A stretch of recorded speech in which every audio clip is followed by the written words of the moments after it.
Let me call to order the Bristol, Tennessee City Council meeting of August 1st, 2017. Tara, would you please call the roll? Councilman King? Here. Councilwoman Fowers? Here. Mayor Young? Here. Councilwoman Rennie? Here. Vice Mayor Firerobin? Here. I'd like to welcome everyone this evening and thank you for attending tonight's meeting. Your interest in city government is appreciated. There are a number of opportunities to speak on matters of business this evening. A sheet explaining those opportunities has been made available when you entered the meeting room. As we go forward with tonight's agenda, I will note each time public comment is welcome. In addition, a sign-up sheet has been provided as you enter council chambers for those individuals desiring to address City Council during the appearance of citizens for our agenda. First of all, we're going to start with the invocation and the pledge, and I will open in the prayer. And Vice Mayor Firerobin, would you open in the pledge, please? If you'll stand with me, please. Heavenly Father, we thank you for the opportunity to be in a free country. We thank you for those who sacrifice so much for us to be able to participate and openly participate as we see fit in all the different opportunities we have. We pray wisdom upon this council, and we pray that you would help our community become better through the positive input and the wisdom that's bestowed both from our many residents as well as the information and the insights that you provide us. We pray these things now in Jesus' name. Amen. Please face the flag. I pledge allegiance to the flag of the United States of America and to the republic for which it stands, one nation, under God, indivisible, with liberty and justice for all.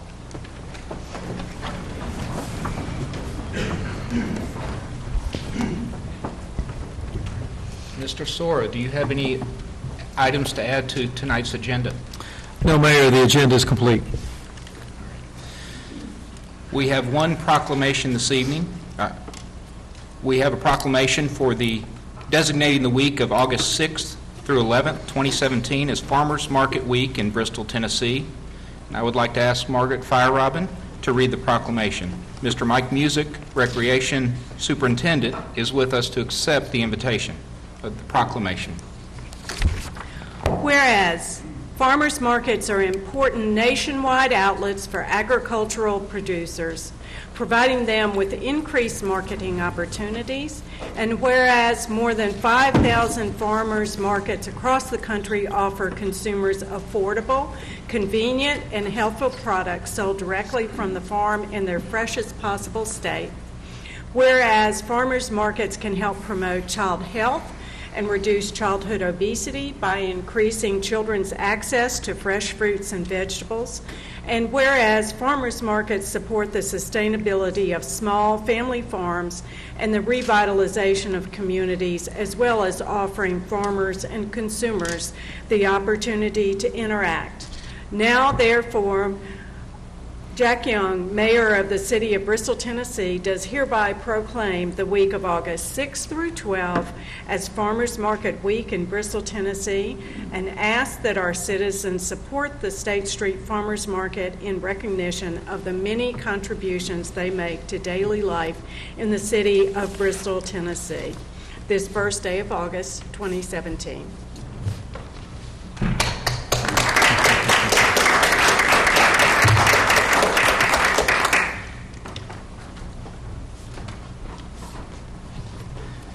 Ladies and gentlemen of council, on behalf of our vendors and customers at the State Street Farmers Market, thank you all so much for this recognition. We've had a great market season so far this year. We're looking forward to celebrating National Farmers Market Week next week. In doing so, we are really celebrating our vendors and customers at the market. We're going to do so starting actually this Saturday with Corn Fest. Come on out about 10 o'clock and you can get a free cooked ear of corn. Next Saturday, we're going to do Tomato Fest with tomato biscuits starting about 9 o'clock. We're also going to be debuting the 2017 official farmers market poster that we're tying in something new this year that we're really excited about, courtesy of our friends at Community Relations. And so Come on out to the market. We're there every Saturday from now to the end of October from 8 a.m. to noon. Wednesday afternoons from now to the end of September from 2 o'clock to 6 o'clock. So come on out and see you at the market. Thank you, Mike. We have one presentation on tonight's agenda. A goal for fiscal 2017 included the development of a business recruitment video highlighting the excellent infrastructure, workforce, and quality of life available in our community. This project was a joint effort of the Departments of Economic Development and Community Relations. And I'd like to ask Tom Anderson, Director of Economic Development, and Terry Talbert, Director of Community Development, to come forward and to discuss the new recruitment video. Thank you. Good evening, Mayor Young, ladies and gentlemen of the council, and citizens and visitors. Tonight we have a short video presentation, and the theme is Bring It to Bristol. The City Council had charged, as the mayor just told us, Community Relations and Economic Development Departments with this endeavor, and it was done completely in-house. It highlights some of our greatest economic assets, including manufacturing, advanced manufacturing, quality of life, and our talented workforce with their evolving skill sets, training, and educational attainments. Once these elements were identified, Community Relations pretty much took it and ran with it. And I'm going to let Terry explain the rest. Okay. We had a really good time in doing this, and one of the things I keep telling Tom, we learn new acronyms every day, and every time I get a chance to work with him, we feel very honored and privileged to be a part of their team and assist them in their endeavor. We posted this on our Facebook page, and in 4 hours we had over 25,000 views on it. As of lunch today, we had 77,985 people were reached. We had 570 shares, and we shared that with the chamber, who shared it with their folks, and we ended up with 784 shares for this one video. It is one of the top videos that we've posted since we have been on Facebook. I need to thank our entire staff, especially a couple of people who are upstairs, Brennan Dime, Brittany Hilton, who's at the back of the room, and John Luttrell. As I say, it was very much a team effort, like everything that we do in our department, but I think you will enjoy this. Seems that a lot of people have. We had some wonderful comments. If you get a chance, go on the city's Facebook and look at those. People who live far away from here were so proud of their city, and they were talking about it that way. So if you get a chance, go look at that this evening. And with that, Mr. Napier.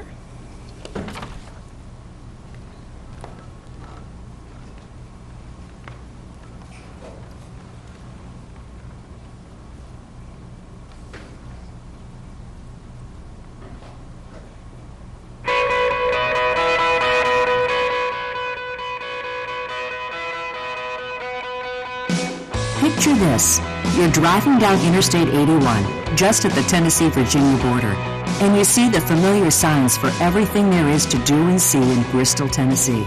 A premier shopping and dining destination, a vibrant downtown area rich in culture and history, and world-renowned motorsports facilities, all nestled in the foothills of the Blue Ridge Mountains. Bristol is home to a lot of things. Pretty great place to visit, right? But what if there were another sign? One that said something like advanced manufacturing, pharmaceutical production, high-tech contact centers, biomedical research, 10 gigabit fiber optic service, and more. This exit. Now, that might get your attention. The reality is that while Bristol offers an outstanding, affordable quality of life and unparalleled amenities, its often unseen foundation is built upon a thriving industrial core. A deeper look at the existing industries operating in Bristol, Tennessee, reveals an impressive cross-section of firms that represent nearly every stage of the supply chain in their respective sectors. Industries and product lines include building materials, plastic and aluminum extrusion, custom tooling and machining, architectural fabrics, geomembranes, logistics and distribution, product packaging and display materials, bulk material handling components, pipe and tube manufacturing, pharmaceutical development and production, as well as the recycling and processing of tires and other industrial products. Just to name a few, Bristol certainly seems to have attracted an impressive array of industrial partners, but it hasn't done so by coincidence. As they say, location is everything, and Bristol's access to multiple modes of transportation is key. Interstate 81, already among the most heavily utilized trucking routes in the country, also provides easy access to a number of other major highways, positioning Bristol within a day's drive of 70% of the entire U.S. population. Interstate 26 places Bristol just under 3 hours from the intermodal inland port in Greer, South Carolina, and just over 5 hours from Charleston Harbor, which will be deepened to 52 feet by 2019, making it the deepest harbor on the East Coast. By air, Bristol is served by Tri-Cities Airport, with daily direct passenger service to Atlanta and Charlotte. The airport includes an air cargo logistics center, which houses U.S. Customs Port 2027 and Foreign Trade Zone 204, providing time and cost-saving logistical advantages to Bristol businesses. Rail service is as vital to Bristol's business success now as it was when the city was first founded. Today, mainline Class 1 rail service is provided by Norfolk Southern, with multiple sidings being utilized by existing industry, with plans in the works for future construction of a transloading facility. In fact, opportunities for future growth and development may be Bristol's biggest asset as a business destination. Efforts are underway for the development of a new 160-acre aerospace park. Bristol also boasts an impressive inventory of available facilities, along with multiple pad-ready sites in state-certified publicly owned parks that are fully infrastructured with reliable industrial-grade power and natural gas, as well as 10-gigabit fiber optic service. Beyond bricks and mortar, Bristol sits amid an available labor force of nearly 250,000 people. New workforce development initiatives are being continually implemented by our community education partners, with a focus on providing superior quality training in the skills areas most sought after by area employers. These institutions work directly with local industry to develop programs specifically tailored to produce highly trained, certified personnel. This focus on education serves as an assurance to our businesses and industries that Bristol is committed to providing the type of highly skilled workforce demanded by today's competitive global economy. Hundreds, even thousands of tons of goods travel through Bristol on any given day. When the time comes for your organization to select a location and invest in its future, don't just bring it through Bristol, bring it to Bristol. Bristol, Tennessee is built for business.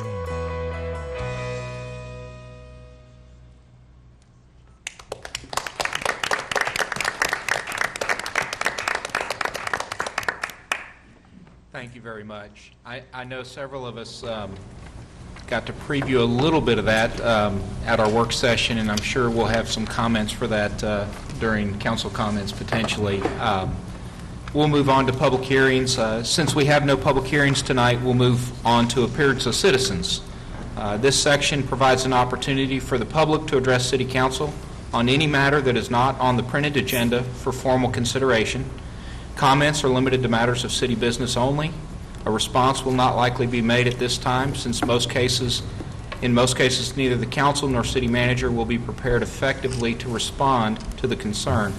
The city manager will look into the matter and report back to council or as appropriate, have staff meet with you in order to satisfy your concern. Comments are limited to 3 minutes per individual, and groups are encouraged to select a spokesperson to represent them. I've been provided a list of individuals desiring to address council this evening, and the first is Mr. James Elliott. Mr. Mayor, if I could, I think you have a resolution to be considered further down in the document, and I'll wait until then if that's all right. Okay. Yeah, that's the appropriate time for that, Mayor. We will have Mr. Elliott address at the item that is on our agenda at a later time. Next, we have Mr. Malin Luttrell.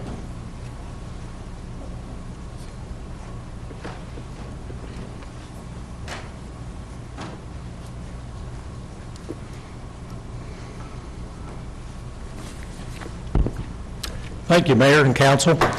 Just wanted to give you just a little brief update on where we're at with Bristol baseball today, and more commonly known as the Bristol Pirates. Although our win-loss record this year has not been what we had anticipated, but we have had a great time at the ballpark this year. We've got two special events that's going to be coming up I wanted to bring to everyone's attention tonight. One is on August the 7th. It's going to be our First Responders Night. And all first responders, EMT is included, police officers, firefighters. There's going to be free admission to everyone in the community on this night. Excuse me, first responders, not everyone, but first responders. And then on August the 9th, we've got another event that it's near and dear to my heart, and I hope it is to many, many others as well. And it's Alzheimer's Awareness Night. We're pegging this as Paint the Park Purple on this night. And we've been working with East Tennessee, Upper East Tennessee Alzheimer's Awareness Association, which they're going to be a co-sponsor of this great event. We hope to raise a lot of funds for these folks as well. You know, with the end of the season coming upon us here at the end of August, you know, one thing I want to point out and remind everyone, we have had 42 great ambassadors that's been living in our community this year. And if you count the families that's come in to see these folks, you know, scouts, staff, you could probably quadruple that number. So I know when they leave this summer, you know, they're going to share the experiences that they've had in Bristol and our community. And everyone I speak with on the team, visitors that come in, you know, they just cannot say enough about how great their experience has been in Bristol. So I just wanted to pass that along to you, and hopefully, you know, we'll finish the season on a few more wins than what we've done. But again, it's been a great summer, and we've had a lot of great young men that's been here in Bristol with us this year. Thank you. Do we have anyone else who would like to address council? All right. Seeing none, we'll move on to appointments. We have two appointments to boards and commissions on tonight's agenda. The Emergency Communications District Board is the first one we will consider. The appointment will serve a 3-year term ending June 30, 2020. The candidate is Dwayne Honaker. Would anyone like to speak on behalf of the candidate? Please mark your ballots and pass them to the city manager where they'll be read aloud.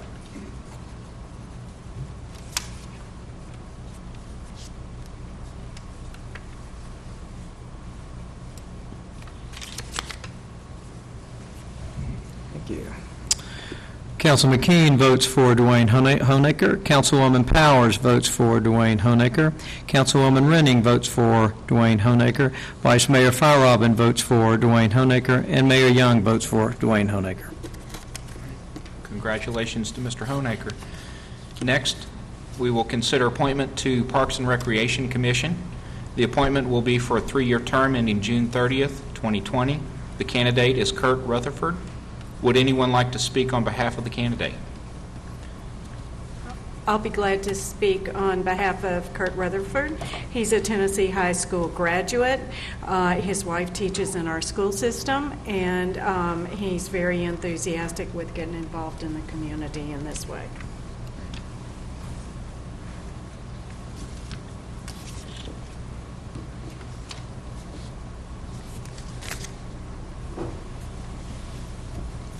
Okay.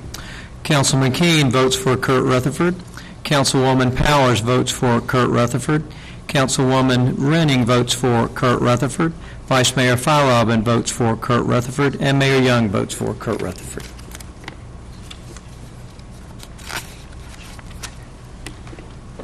All right. Thank you very much. Congratulations to Mr. Rutherford. I did just have a question, and I believe we addressed this at our work session, but let me go ahead and bring it up. As we talked about at our work session, we'll be looking into and seeing some further information on Parks and Recreation, I believe it is. Yes, Mayor. As council may recall, the discussion as far as some reformatting of the makeup of that board was discussed at our recent work session. The structure is codified, so we will need to address this by ordinance, and it's our intent to have you an ordinance ready for first reading at your September meeting. Thank you for that small item of business. Next, we have one ordinance on our hold on, am I skipping ahead here? Yes. Tonight we have one ordinance on our agenda for consideration on first reading. Ordinance 17-4 establishes a property tax rate for fiscal 2018. Mr. Sawyer, would you please summarize Ordinance 17-4?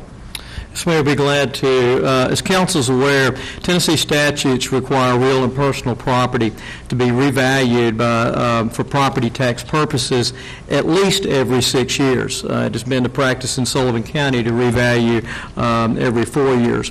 Property taxes are the largest single source of funding for local governments. Calendar year of 2017 is a reappraisal year for Sullivan County, and staff recently received from the Tennessee Board of Equalization the results of that reappraisal effort. It was determined that the city to have a total tax base assessment of $703,117,359, and this yields a certified property tax rate of $2.16. Current property tax rate for the city of Bristol is $2.25. Due to the timing of the reappraisal process, the property tax rate was not established in our budget ordinance that was approved in June, as is normal, as our normal practice during a non-reappraisal year.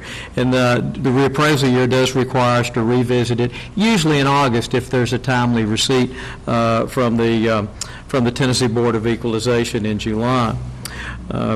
You may recall at our work session on July the 25th, it was suggested that the property tax rate remain at $2.25. This would assist in addressing the incremental loss of the Hall income tax, which is scheduled to phase out in 2022. So this would reflect no change in the property tax rate adopted in September of 2013. Historically, the city's practice has been to hold a property tax rate unchanged until the next countywide reappraisal. The next reappraisal will be in 2021. If approved on first reading, a public hearing and second reading will be scheduled in for September the 5th. Does any member of council have questions for staff? So what exactly did the county come back with the property tax? $2.1612 or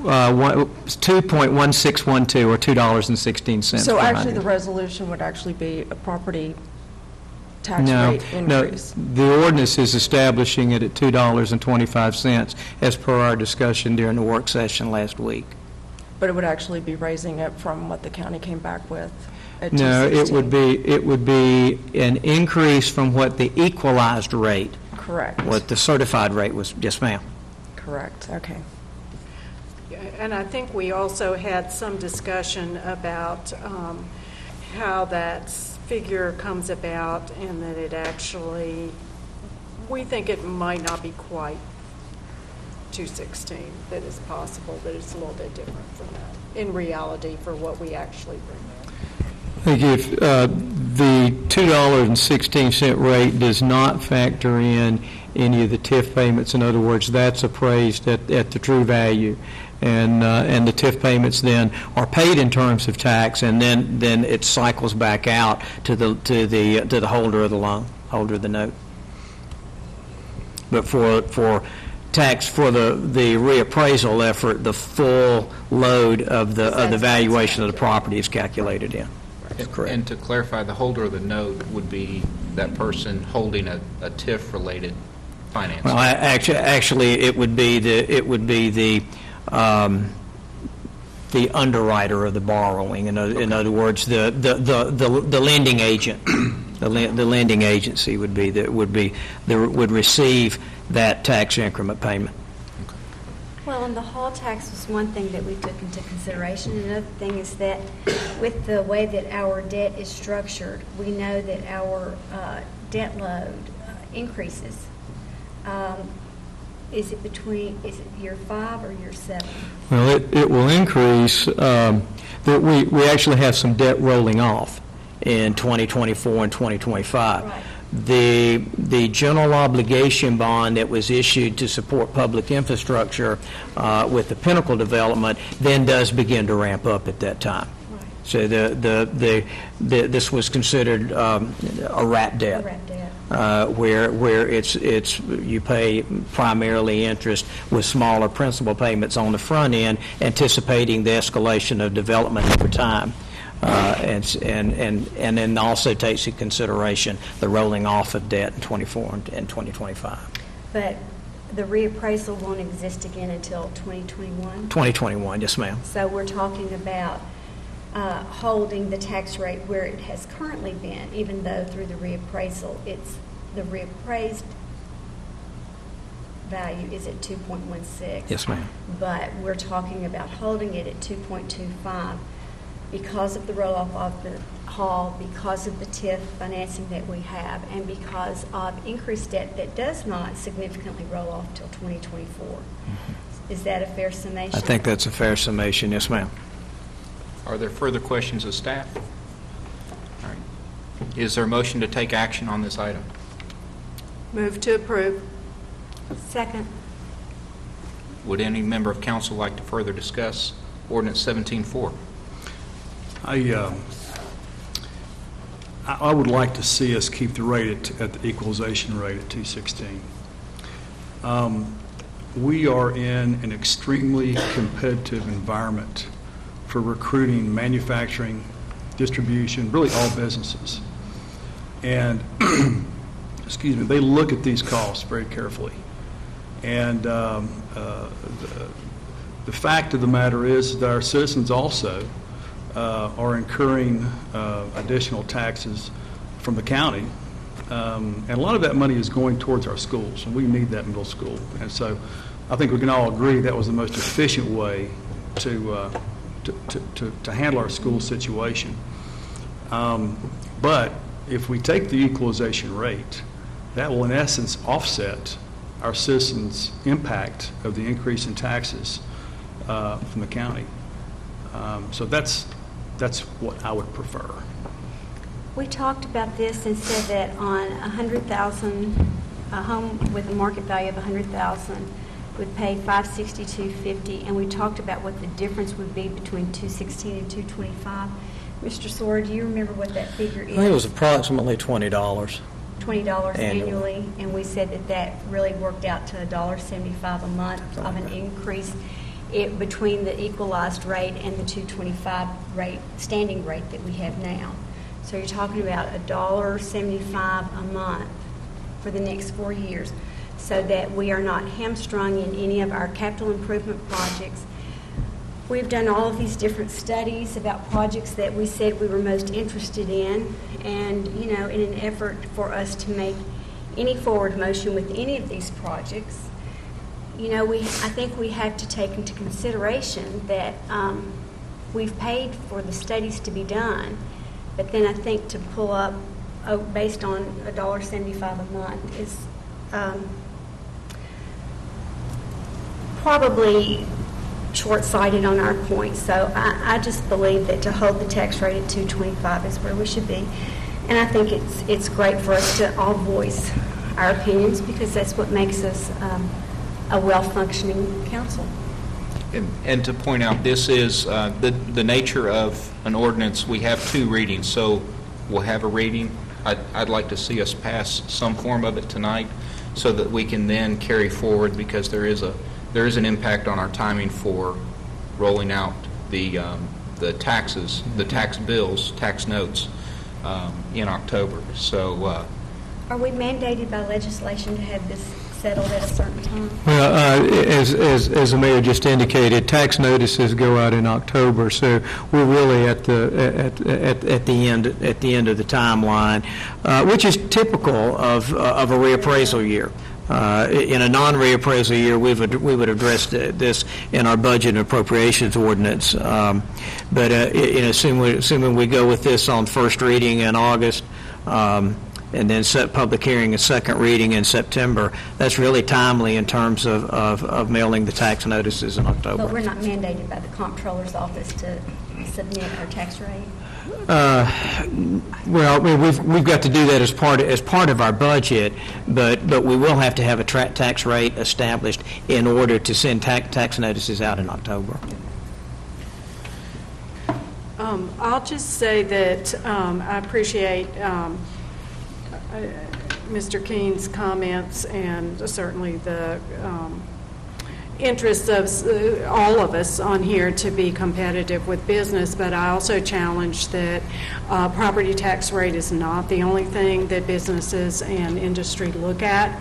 And we have a great community, but we have some needs, and I'll say the trails and greenways are one of those that came in. If we wanted to do everything, which we can't, but it came in at $55 million, I would challenge that we're probably at least $25–30 million behind our other Tri-Cities folks, and if we want to be able to start looking at addressing some of those things, the quality of life things that help with economic development as well, that it helps entrepreneurs want to live here, the creative class, industries look at those kinds of things for their folks and employees to live here, that we need this. And also with losing the whole income tax, and the state so far has not provided us with any way to make that up. So I fully support keeping the rate the same at $225. I'm not going to support a property tax increase. I think we need to be a little more transparent in that the equalization rate was $216, and what we're actually proposing is to increase over that. We don't have any pressing needs at this moment that would necessitate us raising property taxes. We've had enough surplus in our budget to give everybody raises, to spend money on non-necessary items like the studies, which a lot of the studies we did just to get in queue for different grants and things like that, but also the branding and stuff, which I wholeheartedly support. But I do not support raising property taxes to do things like that. The function of the city is to provide, basic necessity, roads, water, things like that. And as far as the state hall income tax goes, the state is working to make that revenue neutral. There's just no need for us to raise property taxes at this time, and so I'll support that. Ask, while discussion has died down, I'll ask again after, but do we have anyone from the audience who would like to comment on this issue? All right. Seeing none, any further comments? All right. I believe we're ready for a vote. Tara, will you call the roll? Okay. Councilman King? No. Councilwoman Powers? Yes. Mayor Young? Yes. Councilwoman Renning? No. And Vice Mayor Fryerman? Yes. All right, next, we have two resolutions. First, we have Resolution 1789, authorizing the Friends of Steel Creek Nature Center and Park to host an event at Steel Creek Nature Center. Mr. Sora, would you please summarize Resolution 1789 for the public? Yes, Mayor, as you indicated, this is a request by the Friends of Steel Creek Nature Center and Park. They propose to host a reception in the newly completed addition of the Nature Center. This reception is to recognize major donors for the Nature Center expansion and also a fundraising campaign in support of the project. The event will be held on Thursday, October the 12th from 5 until 8. I think they propose to serve wine at this dinner. As you are aware, anytime alcohol is served on public property, it is a requirement that permission be obtained from City Council for that purpose. This is also a prerequisite of the Tennessee Alcohol and Beverage Commission as they entertain their application for special occasion license. Okay. Does any member of council have a question for staff? Seeing none, is there a motion to take action? Motion? Second. Would any member of council like to address or discuss Resolution 1789? All right. Would anyone in the audience like to address council on this matter? Seeing none, I believe we're ready to vote. Tara, please call the roll. Councilman King? Yes. Councilwoman Powers? Yes. Mayor Young? Yes. Councilwoman Renning? Yes. And Vice Mayor Fryerman? Yes. All right. Next, we have Resolution 1797, authorizing the use of eminent domain to acquire real property to construct road improvements at Pinnacle Parkway and US 11W. Mr. Sora, would you please summarize this matter to the public? Yes, Mayor. As council may recall, earlier this year, a cost-share agreement was entered into with Pinnacle Partners, LLC, for the extension of Pinnacle Parkway to serve properties located south of the US 11W Pinnacle Parkway intersection. This roadway extension is necessary to efficiently access the new Fire Station 5 and future commercial properties on the southwest corner of the intersection. If we could advance the slide, okay. To the overhead. Resolution 1797 authorizes the use of eminent domain to acquire 2 parcels of property owned by Corolla Management Corporation. This is the site of National College, and these 2 parcels are necessary for extension of the parkway. You'll notice there's a parcel A, which has an area of .029 acres or 1,259 square feet, and parcel B containing an area of .019 acres or 820 square feet. So we're slightly over 2,100 square feet of property will need to be acquired from the western portion of the property owned by Corolla Management. In early February, staff met with the Chief Executive of American National University, which is a parent organization for National College, to discuss the property acquisition. To date, we've been unable to obtain a response regarding their willingness to sell the 2 parcels. The southern extension of the parkway will require the relocation of the access drive to National College. The Pinnacle Partners, LLC, they have indicated a willingness to pay 100% of the cost associated with the relocation of the access drive. We'll continue to try to pursue a negotiated agreement, but much like the eminent domain action that or request that we had on East Cedar Street, of which we did not have to exercise any of those eminent domain powers for any of those properties. We are requesting the ability to do that, and that does require an approval for City Council. We'll continue to pursue a positive resolution of this, but at some point the project needs to advance, and tonight we request your ability to move with that should that become necessary. Does any member of council have a question for staff? I'll ask one. Can you reiterate some of the emphasis for when public eminent domain is applied and appropriate? I think for any type of public improvement project, certainly roadways would be a piece of that. Water and sewer extension can be a part of that. School property could be a part of that.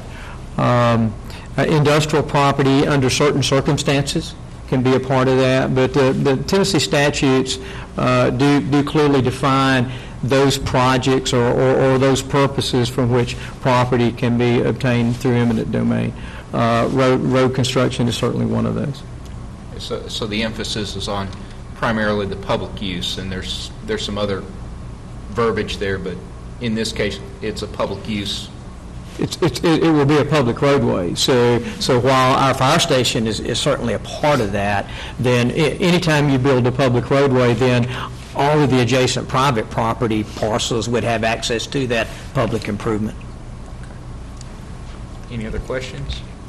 All right. Is there a motion to take action on this item? Motion. Second. All right. Just one moment. Would any member of council like to discuss Resolution 1797? I believe we've got someone in the audience who does want to address council on this matter. I do. Thank you, Mr. Mayor. Mr. Mayor, Ms. Vice Mayor, Ms. Renning, Ms. Powers, Mr. King. I'm James Elliott. I'm an attorney in Bristol. I represent National College or American National University that through its real estate holding company owns the property that we're talking about. Can you hear me? My voice a little soft today. The property that you're speaking of is a fairly large hillside that sits out there pretty much by itself. Bill, on the entrance area that's being discussed to be taken, is that parcel A or parcel B? That's parcel A is the parcel closest to the intersection with 11W, and then parcel B is the parcel that's further south. Okay. Just so I can speak to this a little bit, just a little bit of background. This is a very steep hill, and when parcel A is taken, if it is taken, that will deprive the owner of the property access to his property. Ingress and egress will be destroyed on the very moment that parcel A is taken. And of course, we really don't want to do that. But my client has stated that if it's necessary for the city to have the property, they would like to discuss another method of perhaps getting to their college, which is on top of this hill. I don't know if you all have driven up there or not, but it's really isolated. A plan has been presented, and I don't know whether this plan was developed by engineering in the city or was developed by, but the plan you've provided me with, Bill, is... It was developed by a local engineering firm in consultation with city staff. So that was Thompson Litton, I think. That's correct. Yeah, okay. So there is a plan, and there are a number of problems with the plan in terms of providing another entrance into that area. I've walked it and looked at it, and I'm not an engineer, but I made some comments to the owner that were of concern to me about the steepness and trying to get into the area. The owner has obtained or has retained an engineering firm, Robert Campbell and Associates, from Knoxville. I have with me a report, a preliminary report of the Campbell Associates, and they discussed to a great degree those things that were apparent to me when I first looked at the property. And there may well be no other way to get up there. The parcel B that's shown below, if we went through, if this whole thing was done by condemnation, then you take parcel A, you've cut off access. Parcel B, the concept is to provide access at another area. But what you would be doing is sort of unusual. You would be taking somebody's property to give them something that you've taken away already. And so there would be a loss of the entrance area where it presently is located, although you would take other property away from the owner to provide Schedule B. Danielle and I have had some arguments about whether you can do this with eminent domain or not, and I'll not say what I think about it, but we have some serious disagreement. But my client has asked me to come here and present to you the Robert Campbell study. It's a preliminary only, and he pushed him pretty hard to get this out today. The preliminary study has 4 parts to it. One is the entrance geometry and roadway widths. Well, let me pass this out because it'd be a lot easier. One of these should be 7 up there.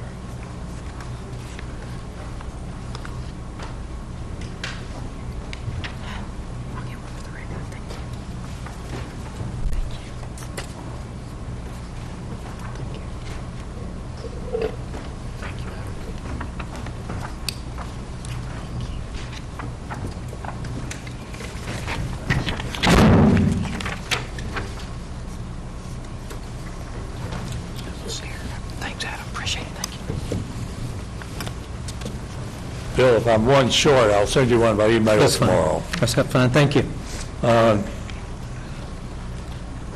The report deals with some of these problems that we've discussed, and there are four issues here of concern. One is the roadway geometry. You can see that on the first page, and that's a matter of looking at the new grade of the road versus the original roadway, turning templates, and what that means is you can see where parcel B is located, what looks like a smile in there.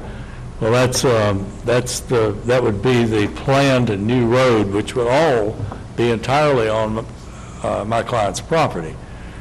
But there are two steepnesses involved in that. One is coming off the proposed new road, and that's a very steep area that it will be entering. The other issue about steepness is the fact that there is a curve there, and so the curve is built in to a great degree into the hillside so that you have a steep area of a curve that's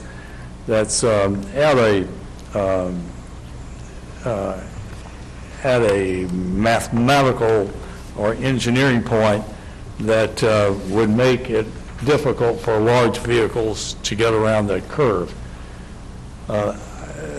Things can be done with modern equipment, but I don't know whether they can be here or not. I raise this issue because it's extremely important that the entry area be able to serve large trucks, the delivery trucks, and also be able to serve the clientele of the university.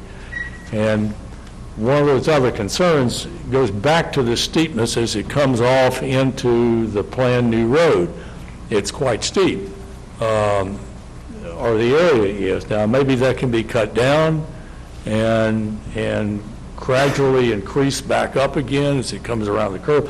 I don't know. I mean, this is something for engineers, but this is something this engineer has pointed out that is a problem.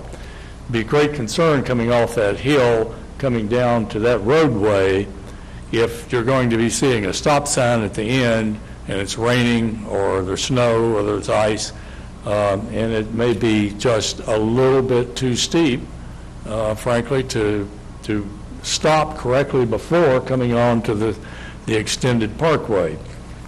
There are two other issues involved here.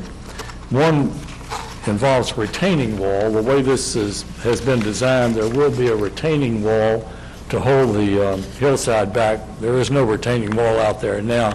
So in addition to the fact that the route will change, there will also be an addition of something that can be a concern in the future in terms of its maintenance and repair, and that is a retaining wall. And they do have problems. I live out on the river and I have a retaining wall. I can tell you, you do have problems with those things. And there is a question about the erosion control plan and whether or not TDEC is properly on board with what's there now. I'm going to leave these with you, but what my client wanted me to point out were two things. First is, condemnation, as you well know, is government taking the land of one person for a public purpose. And when you look at this map, you can see that there's a lot of property just to the side of the road that I think might be easier to put your road on than where this is presently located. But if the city really wants to do it as it has been planned, and if that plan is a workable plan, then my client wanted me to tell you that it will work with the city, like to work with the city to see if this can be done. The problem is there are some difficult engineering problems, and they've got to be looked at. Otherwise, the concept about taking this property, it gets a little tricky because it's not all for public use. And that's why a private party is interested in adding to the cost of the development. And that's of great concern to me from a legal standpoint and from a standpoint of constitutional law, is whether or not there is a right to take that property for this purpose at this time. But I don't want to dissuade you. What I think is the best thing to do, and what I would recommend that we do, is that we would ask you not to pass the resolution tonight. That will be a message to the owner that's pretty negative. And I realize, and this thing has been going on for some period of time, but we're just, and I will take the blame for a lot of that. I told my client when he first called me, I said, you need an engineer more than you need a lawyer. You need someone to tell you whether or not this thing is going to work. Believe it or not, and most engineers aren't interested in finding themselves possibly in opposition with the city. And we had a great deal of difficulty finding an engineer in Northeast Tennessee or Southwest Virginia, and we didn't. We were unable to do that. And that dragged this thing out for quite a while until my client found Mr. Campbell and his associates down in the Knoxville area. And that's how they got in. And this is a preliminary report, which I gave you, that I think can tell you something about it. But we would ask that you pass this along tonight without adopting a resolution that's of eminent domain. That's if that's done, my work increases, and I would prefer not to do that. I would prefer the fact that I have a client who's interested in working with the city if it can be done. And I think it's just a matter of engineers talking to engineers and getting out there on the property and looking at it. What I've given you is really a bunch of questions, essentially, that need to be resolved through extra work. Thank you. And don't step too far away from the podium. Are there questions? Well, I have one or two.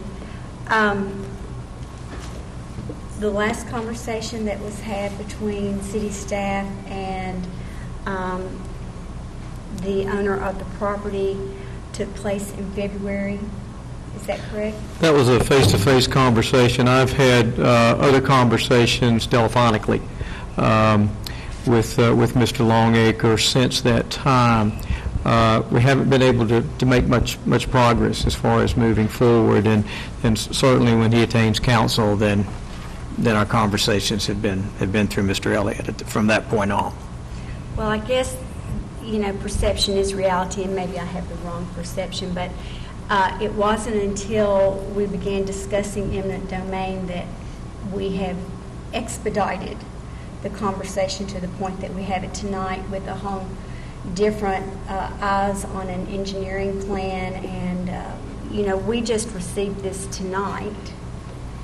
And, I can't help but think that maybe it's because eminent domain was brought to the table that maybe everyone began to think maybe we should, well, not everyone, I think the city's been willing to work the whole way through. And, not having been able to get where we needed to be, our only next step was through the eminent domain, which seems to have opened up the conversation.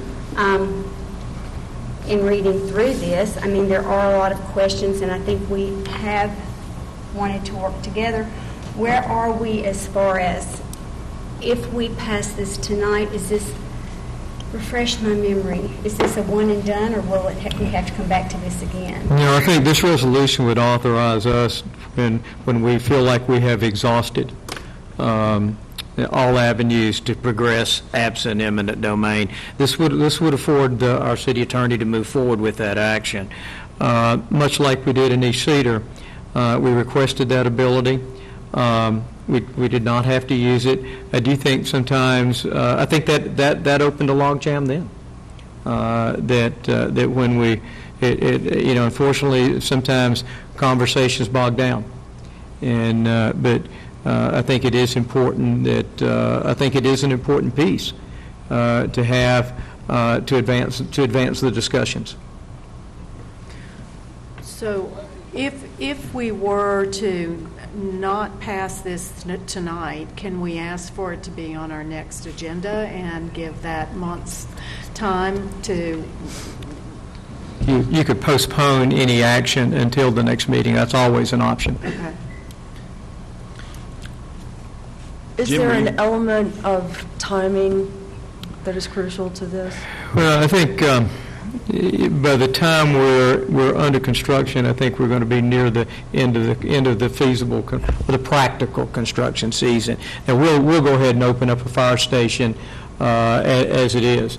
We'll open that up sometime in October, and they'll drive out on the existing pavement there. It will not line up with the intersection as you see up above. The traffic signals, that intersection was laid out some time ago with this type of alignment in mind. We can still drive a fire apparatus out of there for a period of time. I think it's if we're able to move forward within the next 60 days, construction would probably start before the winter months move in and then continue into the spring. Certainly, you want to advance the project as expeditiously as possible, if that answers your question. And, I mean, I know we talked extensively about this in work sessions. The layout that we currently have, was TDOT at all, is this done to TDOT standards? Yes, it is. The current layout does. We've looked at other scenarios to avoid this. We've looked at can there be a realignment that would avoid the relocation of the road and the acquisition of the property, which is really necessary for the realignment of the road. As you can see, the two parcels, especially parcel A, lies in the northbound lane coming out. But if you left it as it is, for example, you could pull the traffic. TDOT wouldn't approve it to begin with because the traffic would enter the eastbound turning queue way too short of the available space, and then inbound traffic trying to access the existing drive to National College would have to come to the end of the median and make a U-turn and come back and access that drive. If there's traffic then that is behind that turning movement, then the entire intersection can be clogged. And that's the reason TDOT likes this particular design and would not allow the existing alignment to remain. Go ahead. Okay, my question was, I know that we're talking about the project being the roadway project, but is there would this hold up if we were to table this until our next council meeting? Is there a project in the private sector that this would hold up? I'm not sure how much there is a project in the private sector. How much it would hold it up, I can't speak to that. I'm not aware of that. Also, I'm assuming that when this intersection was designed, it was designed to align with the driveway of National Business College. To have that at the stoplight, because if it's not at the stoplight, that was going to be a problem. This project was designed, the intersection was designed knowing that there would need to be some relocation of that access. So, and when you look at the alignment and the way this particular route has to tie into that intersection, and that the traffic signals operate with the appropriate turning movements, this is really what you come up with. And you could still pull the existing access drive into that eastbound turn lane. But at the inbound wouldn't function well at all. And actually, if there was much of a traffic queue, you could wait through a couple of light cycles if you were trying to enter in the existing from the existing National College. So it just doesn't work efficiently the way it currently is located, and the realignment makes it much more efficient. Were you speaking originally? Right. Not where we are now, but no, yeah, we wanted to origination. accommodate. I mean, we didn't locate it 500 feet to the north or south or whatever, it was located where the National Business College could easily come in and out Yes. as it is At a signalized currently without intersection. any other further development. So that was taken into account. Thank you. In long term, we just had a presentation from an engineering firm who identified while this does terminate or will be terminating for a little while near our fire station, there's a longer term plan to look at connecting that as part of the Southern Connection pathway. That's one of several, but that has been submitted to TDOT to extend and increase the utility of that intersection when it comes to traffic. So long-term, there are some things moving. I recognize, too, and I believe it would be implicit that any action taken on this, that access has to be addressed as we go. And I think the most important thing is being able to have those conversations with all parties to be able to see progress. And I'm glad that our staff has been able to work through several of those things without having to actually go in and invoke eminent domain. We do have, are there any other discussion items? The only thing I would say is, to be clear, it's never our first desire to invoke eminent domain. I really see sort of two scenarios here, two pathways that we can go down. One is that we, call for the vote with the motion as it stands, and then it allows the staff to have the privilege of eminent domain if they can't get movement on behalf of the property owner to discuss and come to an agreement. That's one thing. Perhaps another pathway that we can take is to withdraw the motion with the understanding that there's 30 days or until our next meeting, at which time, I would be more than happy to make the motion for eminent domain if we don't have the proper movement. Before you do that, though, Brian or Tom, can you tell us, the private project, is there a timeline? Does this affect that private project? The answer from the back was it's unknown. But this does affect long-term projects that Has are a coming forward. potential to. And if we do pass this, it doesn't automatically implement eminent domain. That's correct. It's just if there's not movement and agreement within a certain time frame, it gives us the ability to keep things moving. Because That is correct. this is also a safety concern with... That is what I was going to mention as well, that we know we have safety issues in that area, in that corridor area. With so many things unknown, a lot of questions here, it would probably be my preference if we were to table this for 30 days. But there is a motion and there is a second. If we decide to proceed, I'll understand that. What's the will of council? Would you prefer that I withdraw my motion?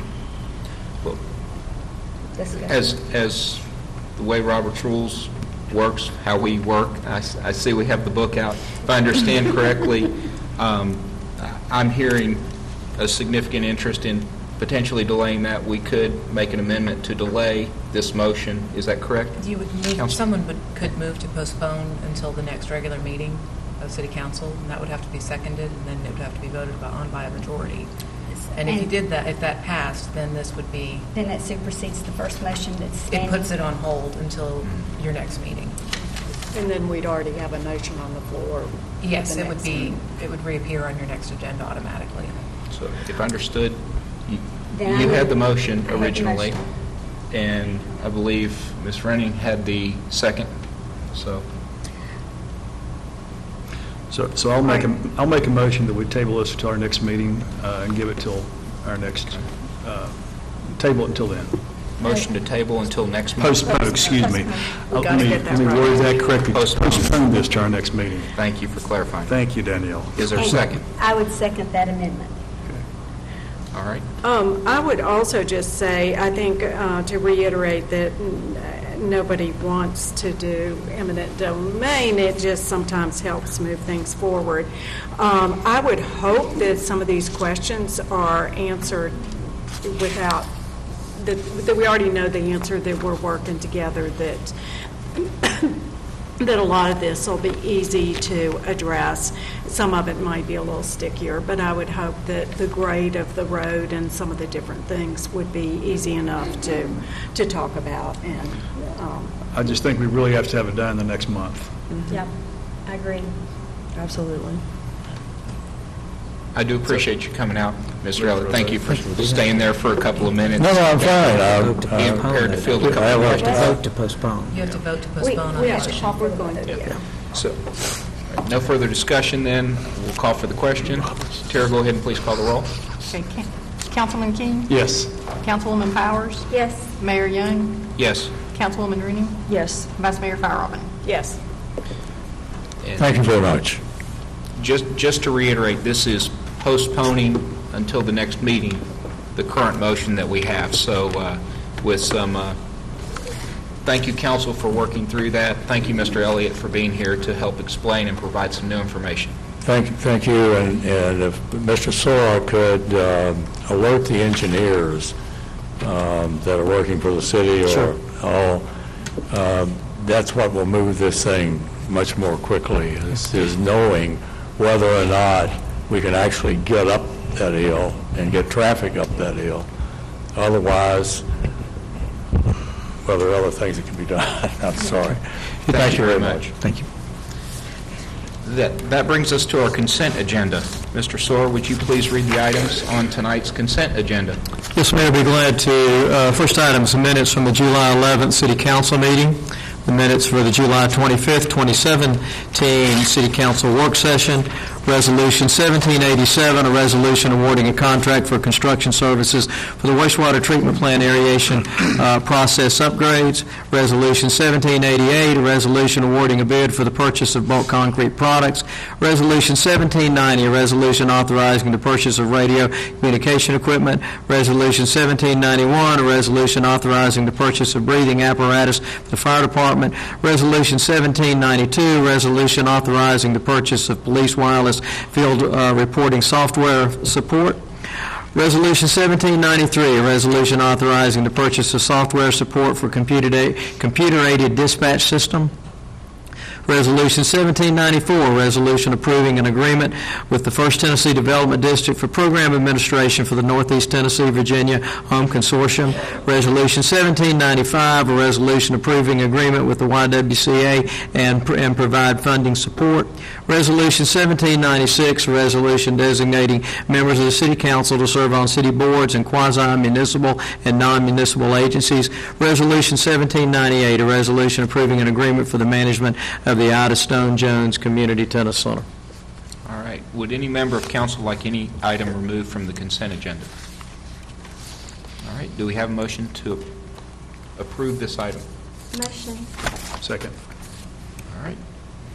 Any discussion? Tara, please call the roll. Councilman King? Yes. Councilwoman Powers? Yes. Mayor Young? Yes. Councilwoman Renning? Yes. Vice Mayor Fryerobin? Yes. All right. Mr. Sora, Yeah, city manager. probably Mr. Lilly, I think. Am I out of order? Yeah.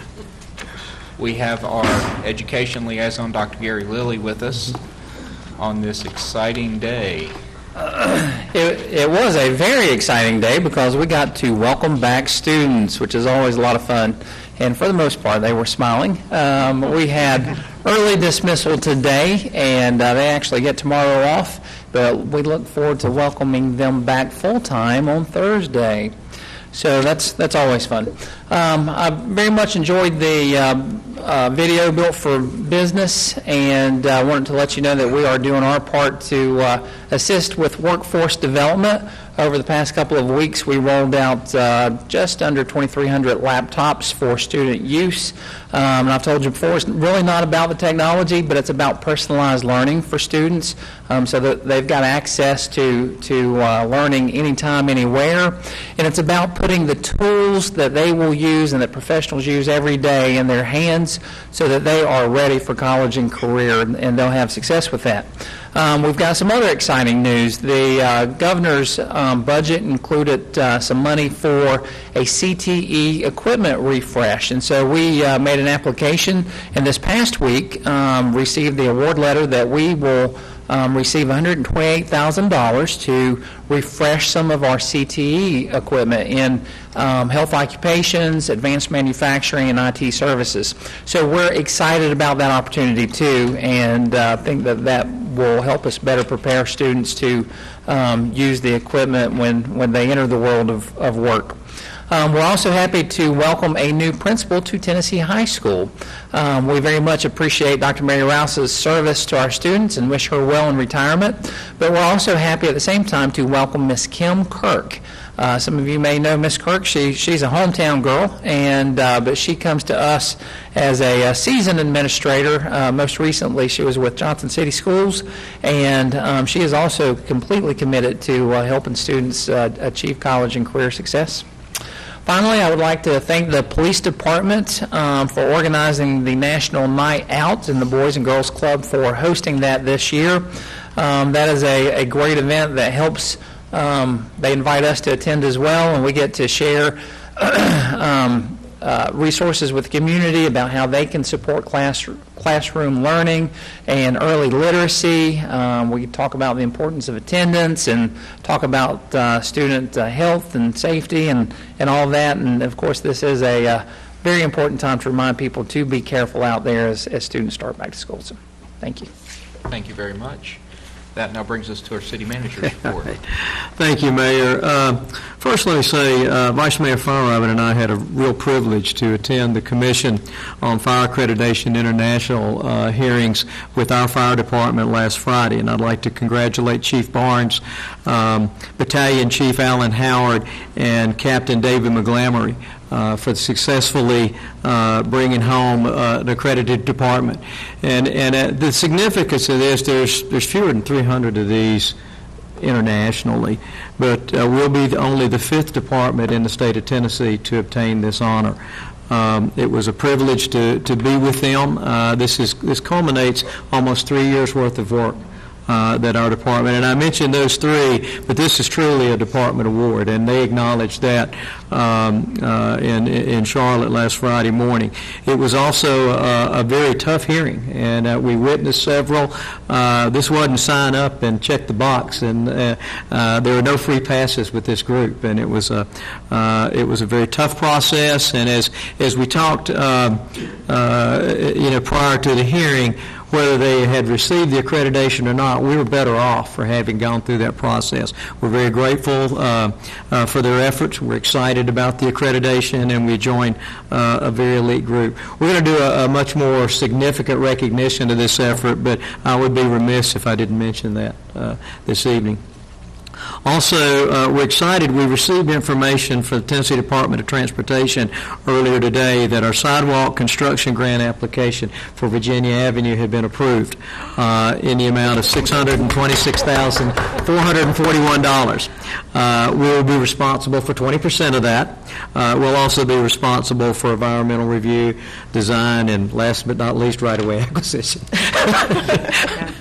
But we are excited about this, and this will provide two sidewalk on each side of Virginia Avenue and they'll be 5 feet in width from the limits of the East Cedar Street project, then along Virginia Avenue to the existing sidewalks that are in front of the Housing Authority development just past Hazelwood. Awesome. That is awesome. So we are excited about that. That is a huge public safety and accommodating our citizens. That is awesome. So excited. Also, we're going to have a bunch of NASCAR race fans in for a little weekend of racing on August the 18th and 19th with the night race, and that's still the premier event in NASCAR.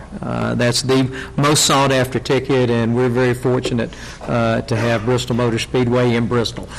Also, the Food City Race Night, what a great community partner, and it's just that week in August is along with the Wednesday evening race. It's just an exciting time to be in Bristol. Some important dates to remind council. We have the State of the City's Luncheon on Wednesday, August 9th at 11:30 a.m. in the train station. And then also our City Council work session later this month on Tuesday, August 22nd. That is the fourth Tuesday, and it'll be at 5:30 in the annex. City Council comments. I'll go. The film, thank you very much. Bring It to Bristol. I hope either Chad or Jack will share about the gentleman about Bring It to Bristol. I won't steal anybody's thunder on that. But a great job. Always a great job. I have some exciting news to announce. You know, this is the 90th year of the Bristol Sessions, the 1927 Sessions. And this past week, there was 90-cent admission into the museum, and we had well over 2,200, that's 2,200 patrons to visit the museum this past week. We've known all along that the museum is going to be a great engine of economic development for our community. We've also known that it's a process.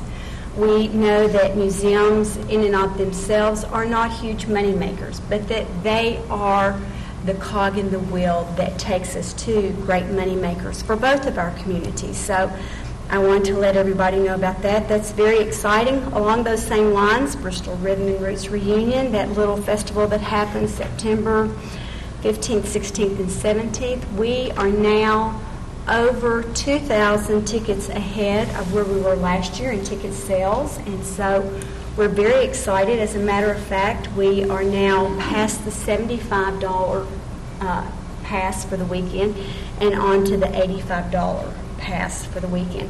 So we're very excited about that. Again, recognizing that, you know, a festival, while it's fun and entertaining and energizing to our community, it is a huge piece of our economic development. And so we're very fortunate to have our race weekend in August, followed by our festival weekend in September, and to know that the museum is actually getting traction and making that huge lift that we knew that it would make. Friday night, along these same lines, will be the world premiere of the movie Born in Bristol. We're real excited about that. That will be out at the Pinnacle Theaters, but you can also catch that film at the museum throughout the weekend and in the coming days. So we're real excited about the Born in Bristol film. I had the opportunity to be in Canada 2 weeks ago, and people are beginning to really know where Bristol is. Several people that we met that were Canadian, they said, "Oh, NASCAR," or "Oh, we've heard about the music." So it's very, very exciting to be in other places and for people to know who we are. And I attribute that to the strong marketing plan and branding that we've undergone, as well as the efforts on the part of our community partners at Bristol Motor Speedway and the birthplace of country music. On a completely different note, Kim Kirk is a tremendous woman. I had the opportunity of going through my master's cohort program with Mrs. Kirk, and she was a catalyst. She was high energy. She did a great job, and I'm thrilled beyond words that she's now in our high school. And along with all of these other things that I've talked about being economic engines, the world is changing, and the way that we see things are changing. Sidewalks are economic engines in and of themselves. And so many times people say, well, you could live without the sidewalks. Sidewalks help to make a community. And I'm delighted over the grant that we've received. Along with that, our sign is a piece of, and it's an economic engine. People come to see that sign all lit up, and once it's been renovated and readdressed, they'll be delighted to continue to stand in front of it. We're having to dodge people on State Street trying to have their picture made. And along with that are our trees downtown. Trees are economic engines and are very important to the sustainability of the energy that we're experiencing downtown. So we've done a lot of great things as a community, and we still have a lot of hard work ahead of us. So I'm excited. I hope you're all as excited about it as I am, knowing that we are moving forward.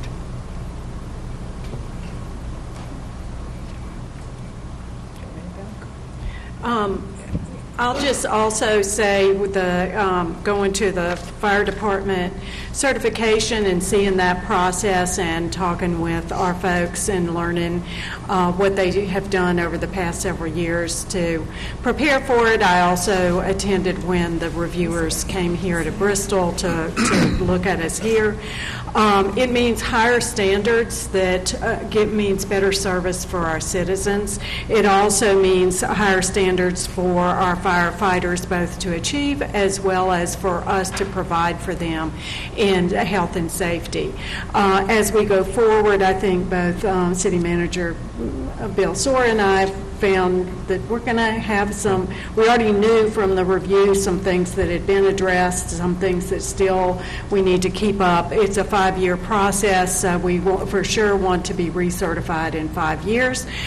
So we will be given good attention. We're also very, very proud of our police department that's been accredited for some time and now participates helping other police departments become accredited. It just contributes to our professionalism here in Bristol and what we're very proud to have for our citizens. Also wanted to say it was exciting. I missed the comprehensive plan meeting, but understand there are about 60 people in here who participated. Sounded like it was a good process. That's the feedback I got. So looking forward to more work with the comprehensive plan. Also, we talked about plan on a page, a short process, and I did that with Bristol's Promise, and we got some of those back in. So encourage folks who are meeting with different groups to take time to do that plan on a page with a group. It's a quick, easy way of getting more input that all goes together to make a good plan in the end.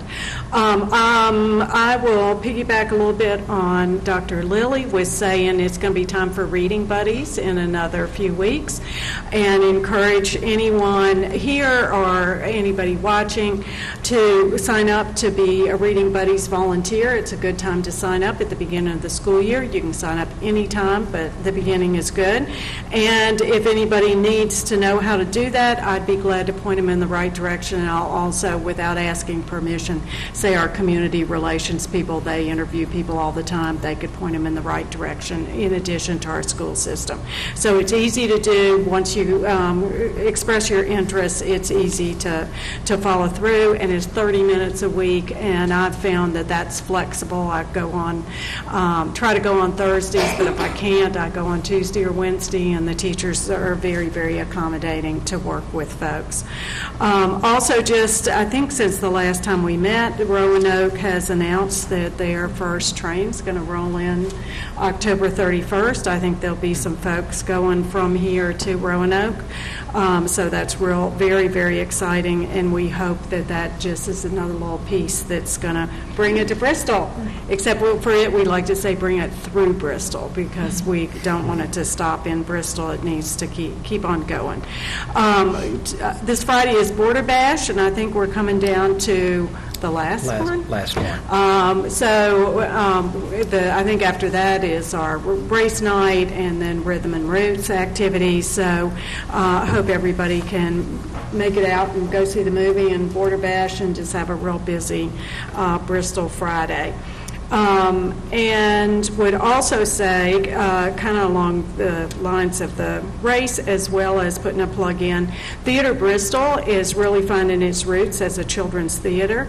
It got away from that a little bit from their mission. They have Tom Sawyer later on at the end of this month, and Theater Bristol and Bristol Ballet are doing the race day, Food City Race Day. They get to benefit, so I'm sure they would welcome volunteers to be able to work on doing that.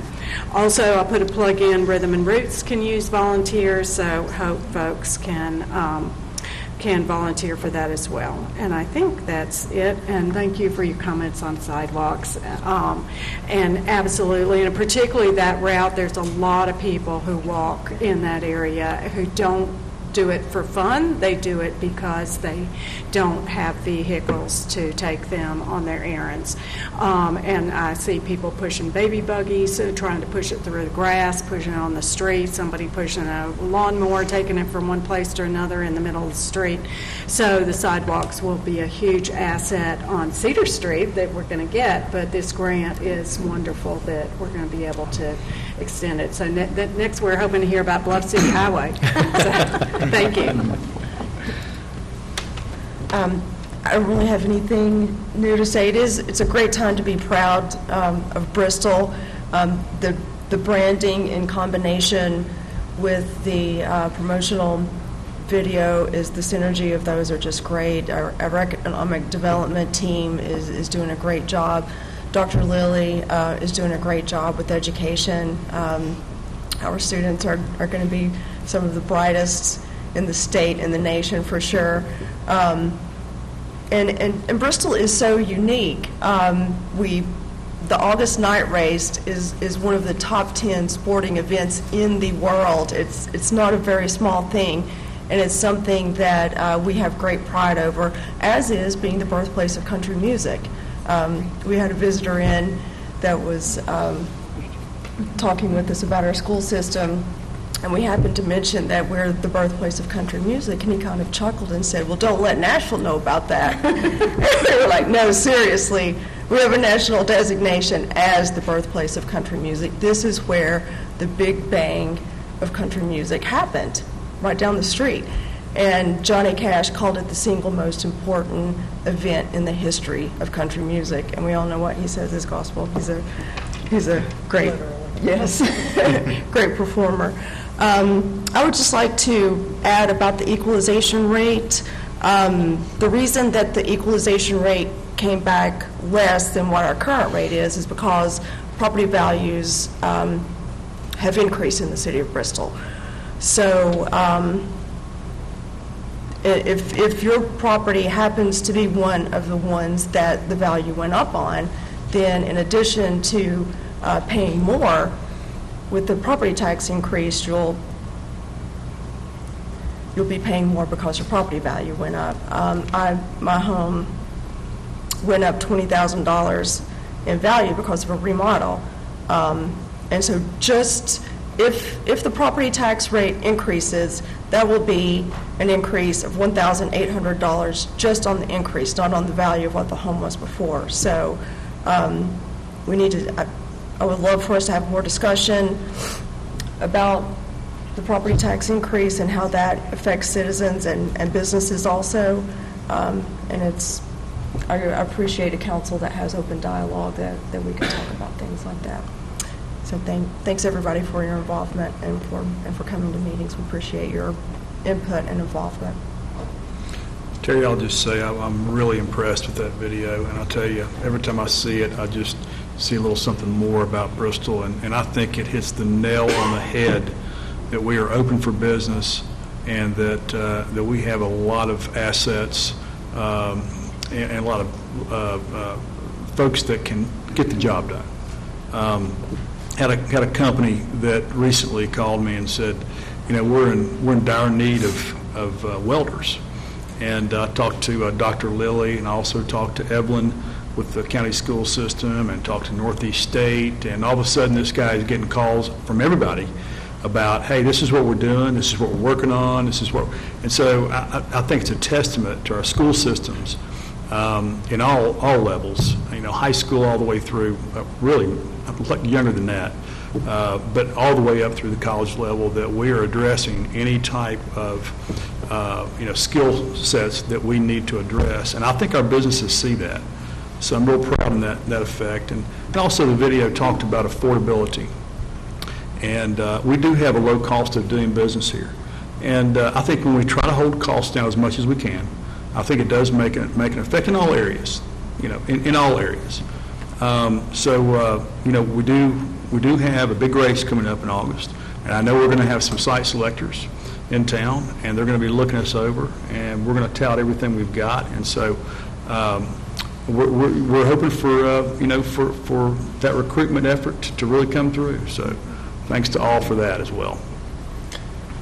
And as we close up, I didn't make comment at the tax rate discussion, but I do think it's prudent, and I'm on the fence a little bit, but I definitely see that I wanted to make sure that it passed tonight so that we can get to a second reading and finalize it in September. I think it would be prudent to have that on our work session to further discuss what we can come to terms with and make sure we understand more, and there might be some additional insights.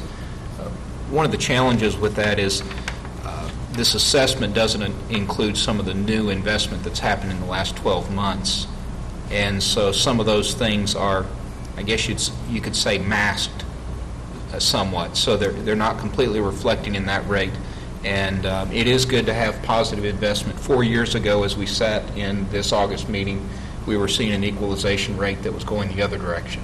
So I think it would be prudent to consider that on work session for, I know we've got a few things already coming, but to further see where we, what we know, and then where we feel comfortable as a council to build that consensus. Then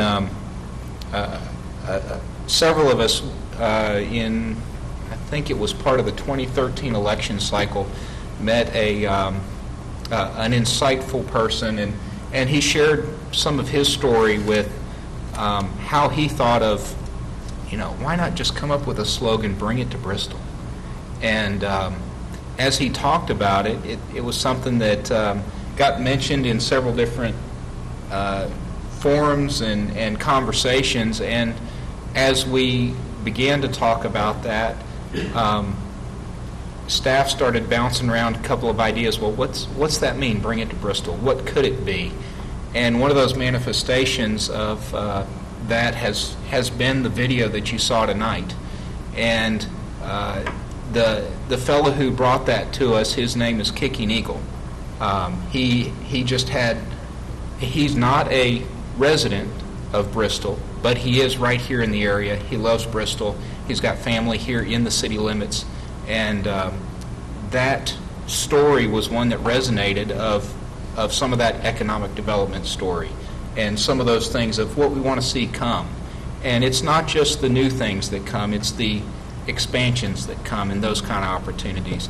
And that's also in part why several years ago the Red Carpet Tour started with Sullivan Networks. And that's going to be part of this August race once again, and we'll have some folks who are talented and insightful when it comes to what we need to be doing to make our presence and our assets available and ready to step onto and build, as well as the potential projects that they have, because one of those larger projects that was even recognized as a significant project across the state of Tennessee was Agero when they came into Bristol in 2016. So you never know where those opportunities are, but when you have those relationships with site selectors, it makes it very easy for them to pick up the phone and call one of our partners or call one of us at the city and say, I'm looking for this. I think you had something like that. Or who should I talk to? That becomes an easy way, and they know that we're going to be straight with them to say, yes, we have this, or no, we don't, but you should talk to this person. So there's incredible opportunity when we can be part of that discussion. It's a whole lot better than the alternative where we don't even know we missed an opportunity. So, yes, as mayor running did a great job in kicking that off. That was a vision. She came back with an idea and was able to bring it to fruition. And between staff, the folks at Networks, it's just been incredible. And we have partners all the way down through Knoxville and Oak Ridge who are now involved in that to come and say, look, we are regional partners with Sullivan County and Bristol and Kingsport and all of these folks. And it is becoming a great opportunity. And the Tennessee Economic Partners, TEP, is also involved in this too. So what a great event to see how it's growing. And I need to mention a couple of people before I close up, and it's good to have Vice Mayor Kevin Wingard from Bristol, Virginia with us tonight. And I know Bristol Baseball, Malin Luttrell, came up and spoke earlier, and we appreciate them coming out tonight, as well as former Mayor Staton. And thank you so much for coming tonight, and we look forward to seeing you hopefully at the races and a few other events between now and our September meeting. So with that, we are adjourned.